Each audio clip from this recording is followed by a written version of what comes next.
No one could explain how it started. It was a bright and peaceful afternoon when everything changed. On the rooftop of the school, a teacher and a handful of students were tending to their little garden. Suddenly, blood-curdling screams echoed from below.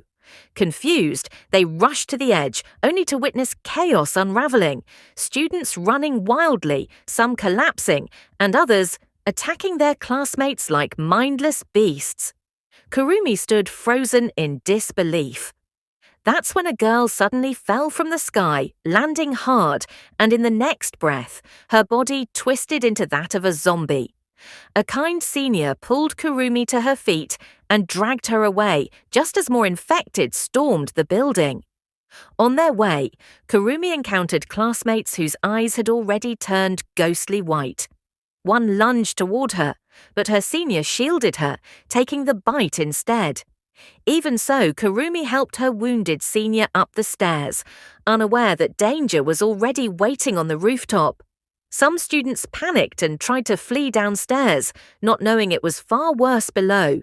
The teacher attempted to stop them, but the crowd overwhelmed her. With no choice, she slammed the rooftop door shut and wedged a refrigerator in front of it. Just when they thought they were safe, another zombie broke through. It nearly bit Yuri, but the teacher stepped in, saving her at the last second. But tragedy was far from over. The bitten senior began to lose herself, staggering toward Kurumi. Shaking with fear, Kurumi grabbed a shovel and struck decisively. From that moment on, survival became the only rule. Days passed. The rooftop vegetable patches kept them alive, but it wasn't enough. To survive long-term, they needed real food. Kurumi and Yuri volunteered to search the cafeteria. With clever distractions, throwing ping-pong balls to lure zombies, they slipped past the halls. But close calls were everywhere. At one point, a zombie nearly grabbed Yuri's legs, and Kurumi had to fight with all her strength to save her.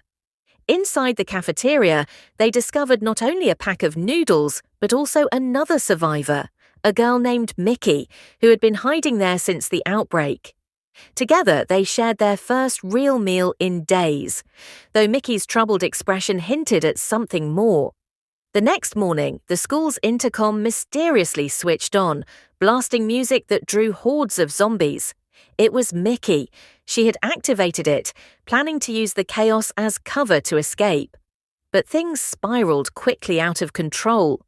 Surrounded on a van, the group nearly perished, until Yuri risked everything by blasting a distracting song from the broadcasting room. Against all odds, they fought through the horde and returned alive. Eventually, they raided the storage room, hitting the jackpot, shelves of supplies enough to last years. But joy turned to heartbreak when Kurumi confronted her zombified senior again. Memories of love and kindness flashed before her eyes. She hesitated, but Yuri stepped in with a fire extinguisher, ending the nightmare. For a while, life almost felt normal again, gardening, stargazing, even laughing. But peace never lasted long. The fire alarm suddenly blared, luring zombies from every corner.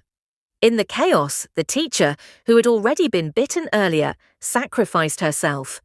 Even in her final moments, she restrained her own body with ropes to protect the students she loved.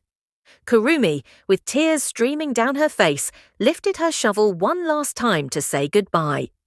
In the climactic finale, the remaining survivors fought their way through fire and blood, destroying the last of the zombies.